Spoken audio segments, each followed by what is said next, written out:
Hey, this is John Lee Dumas, the founder and host of Entrepreneurs on Fire. And if you're wanting to learn how to embrace change and navigate through disruption as a leader, then listen to the Leadership is Changing podcast with my good friend, Denis Gianoutsos. He's prepared to ignite. Welcome to Leadership is Changing. Each week, we and our guests provide information and insights through exploring leading change. This is taking your leadership to another level by finding the balance between executive excellence and personal well-being through stories that inspire real change. It's time to adapt in our fast-moving world when leadership is changing with your host, Denis Gianoutsos. Yeah, I think retail when we talk about my background, it's predominantly retail. I work with some of the major retailers over here, Kmart, Bunnings, Coles, so very well-known brand names over here in Australia. And often I feel retail leadership is almost discounted in some way, shapes and forms. So when I was a complex manager with Bunnings, for example, the stores that I was operationally leading were in the vicinity of $30 to $50 million. So you've got a team of 150. You've got 8 or 9 direct report managers. So in many ways, the leadership and the management experience that I gained in those particular roles have enabled me to go out there and really help and support some of the businesses that I now support, because the complexity is still the same, and understanding things like your marketing and your customer experience and whatnot. But it's also a story of following your passion and purpose. So in 2013, when I jumped ship and left the security of the salary and went out on my own, I really had no idea what it was going to look like or how long it was going to be. And still to be sitting here in 2021, to me, is its own little success story. I've plugged away, I've persevered, I've continued on. And yeah, so I think that the resilience that you learn within the retail industry, the leadership principles, the ability to build rapport with your team and get the most out of them has really laid the foundation for me to be successful at what I do now. Yeah, great. So you mean you didn't take a red pill or a blue pill and then, ta-da, all of a sudden, you're a leader? No, it doesn't happen like that, does it? And interestingly, all the companies I was with had different styles of leadership. And when I look about when the cogs finally turned for me around leadership, it was certainly with my Bunnings days. And I was really lucky to join Bunnings in 1999 when they were first starting out. Their first store was 94, and this was their first branching out into Queensland. And there were only 7 stores when I joined. And now, to give you an indication, there's 60 stores, over 60 stores in Queensland alone. So in those days, there was only 7. We were a really tight-knit bunch. We were something brand new, but they were really focused around the development of their leaders. So we were doing things like running regular leadership workshops to ensure that the model that Bunnings wanted with their leaders was one that was being built from the grassroots leadership within the stores. In those days, we built the leadership model that Bunnings operates under today. It was just an amazing experience. And I guess what I learned there is that the more you invest in leadership development, the more you can challenge the status quo, the more you can get people out of their comfort zone, the better off the business and the organization is going to be. Yeah, and getting people out of that comfort zone is really one thing. And I think that's where the magic happens, as we see sometimes on social media that people talk about, this is your comfort zone. But out here is out of your comfort zone is where the magic happens. And I think it's a great thing for it to happen. Tony, I want to go back to something you said before. Yeah. And that is the cogs started to turn for me around leadership. What do you mean by that? When I was with, really simple analogy, when I was with Kmart, I joined Kmart fresh from school. It was the 80s. And you were firmly judged on what time you got into the building and what time you left the building and how hard you worked in between. So promotions, and it was the culture was it was all about how hard you worked, how much sweat equity you put into the place. It wasn't necessarily about how you led people. It wasn't necessarily about how you created a great team. It was a real personal style of judgment around your leadership. So and that was, I guess, the industry at the time. I talked to a number of retailers that came through at that particular time, Dennis, and many of them talk about that. If your car wasn't the first one in the car park, you were going to have a tough day with your boss sort of scenario. So towards the end of my tenure, I spent, I'm just trying to think, 15 years with Kmart and started as a trainee manager and moved into a store management role in about the mid-90s. And it was obviously, I must have been good at doing what it is that getting the car park first and putting in the equity. And then towards the end of my tenure, they really started to focus a little bit more around the engagement of the people and how we can create a better environment. But it wasn't until I went to Bunnings that I suddenly realized the absolute importance of leadership that an organization placed on it, and that they were willing to invest in it, but they were also willing to make the hard decisions on people that weren't coming along on the journey. So one of the biggest challenges I had in my shift from Kmart to Bunnings was I went from an organization that was very structured. It was very tick and flick. We had technology that was helping us in so many ways. Our stock takes were a classic example. We were ahead of the curve in the technology game with Kmart. Moving to Bunnings was a completely different mindset because technology wasn't front and center. And I think back on my initial stock takes with Bunnings, and they're all incredibly manual and not a great deal of technology to help you. So I shifted from, my challenge was that comfort zone. I had all this additional, I support resources and whatnot with Kmart at the time, and then moved into Bunnings, which was fundamentally like a greenfield scenario. It was, we're bringing you in because of your leadership experience.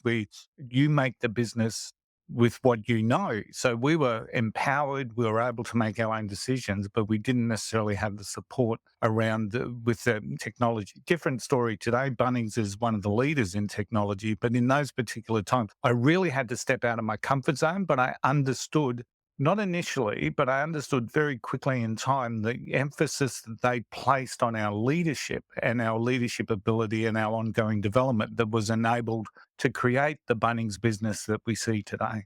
Yeah, wonderful. And yeah, good to hear that you talked about that. And it's interesting to see organizations that were really heavily reliant on technology and others that weren't. Yeah. But today, I think you're right. I think there's a lot more, most organizations today were very heavily involved and using technology to help them in their businesses, which is good. So that was all good. So how did you actually get into leadership? What was the sort of driver for you to get into leadership just a few years ago? Yeah, I, like many other people, started part-time job while I was at school. I'm a Corinda High graduate here in Brisbane, and some very famous people went to Corinda High. But while I was at Corinda High, I was also working at McDonald's in the city. So it was more socialised than anything else, but it was a lot of fun. And once again, it was a different time. But I was acknowledged there after I started working for Macca's in grade 10, and I finished up when I left school and joined Kmart. But I was acknowledged and appointed as a crew trainer back in after 12 months. And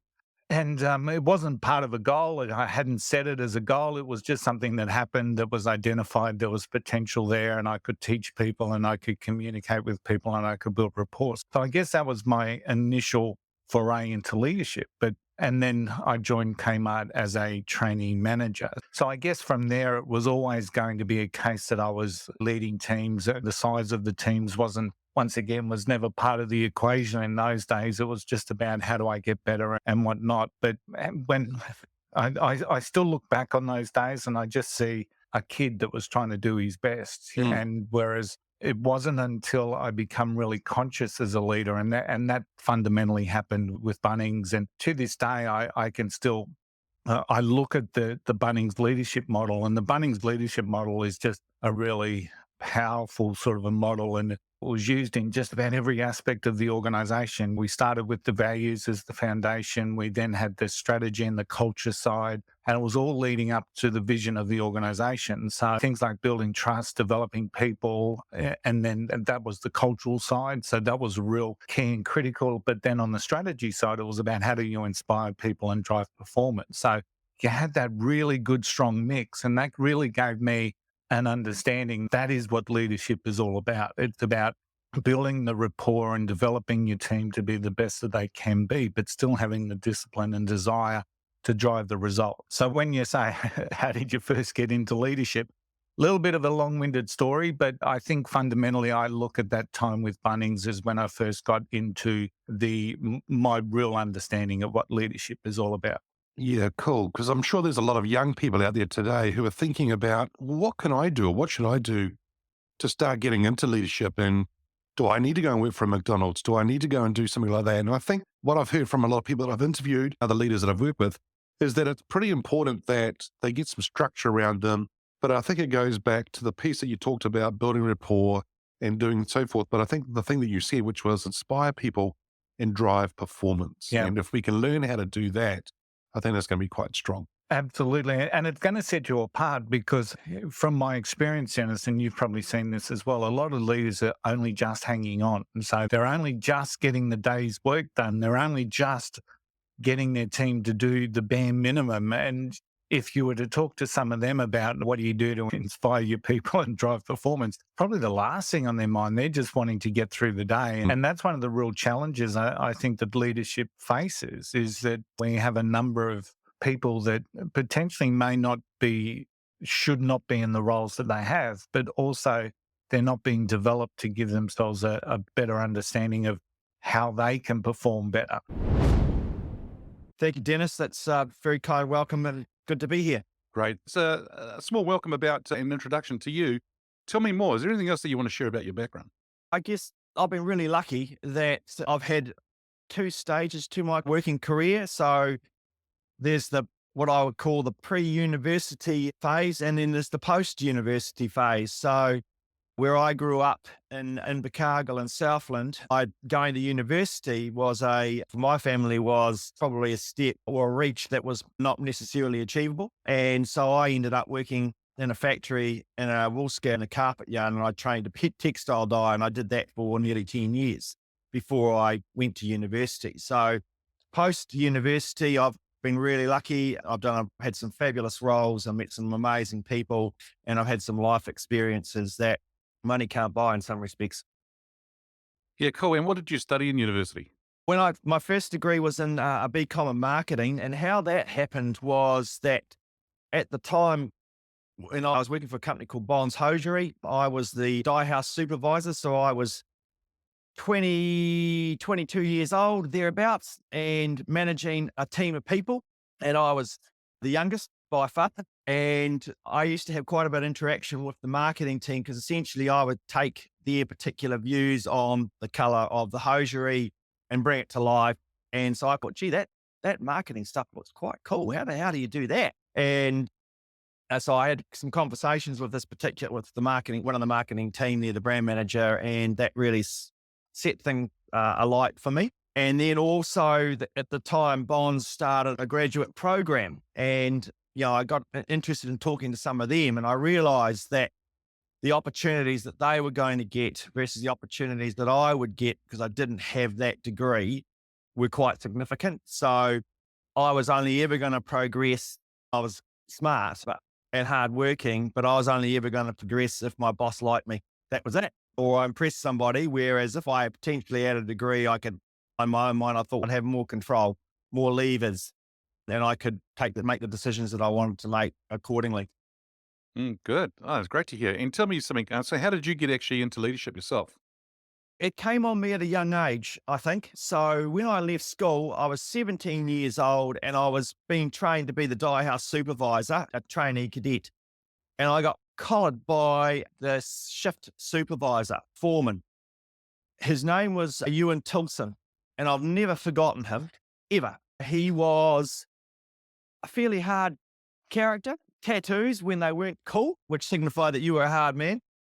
He had one eye. He would be, I would say, late 30s, early 40s, but he was a smart guy that hadn't probably had the opportunities because of his background. And he collared me at 17 and pulled me aside and said, "You're going to be the boss here one day. So what you need to remember is to treat everybody with the same respect that you want to be treated yourself."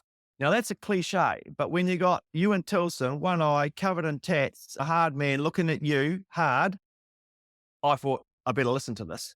And so at that time, I ended up running a night shift And it was a bit of a gamble for the business at that time. They had a big production order in and they couldn't meet demands. And so I ended up running the night shift for a couple of weeks and led a group of guys and had to teach them everything in that area who had never actually been in that area. And we ended up over delivering all expectations. And it was simply because my leadership method was I set the example through doing. And so I worked hard and kept everything focused and they all just followed. And so it started really young.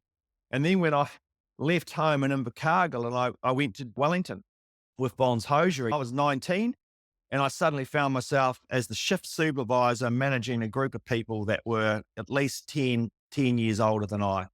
Again, it was very much a style of leading by doing and trying to create a team where we actually all supported each other. So I wasn't afraid of getting my hands dirty, in other words. And I learnt those sort of on the ground, on the floor aspects really early. That's when it started.